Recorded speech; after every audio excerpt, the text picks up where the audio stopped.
Assalomu alaykum bog'lar.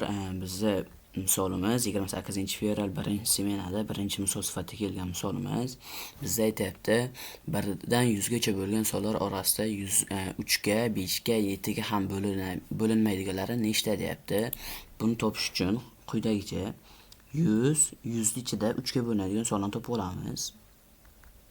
Bular 33 ta. 100 ni ichida 5 ga bo'linadiganini topib olamiz. Bu 20 ta. 100 ni ichida 7 ga bo'linadiganini topib olamiz. Bu 14 ta. Endi bularni ichida bir vaqt o'zida 3 ga ham 5 ga ham bo'linadigan bo'lishi mumkin. 7 5 ga, 3 bilan 7 ga bo'lishi mumkin. Shularni topib olamiz. 3 kere 7 21, 3 kere 5 15, 7 kere 5 35.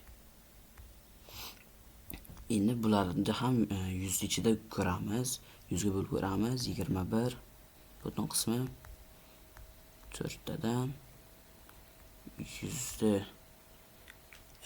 15 ga bo'lamiz. 6 tadan bo'lsa kerak, 6 ekan.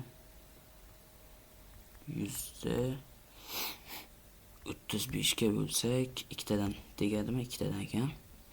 Endi bular hammasini qo'shamiz.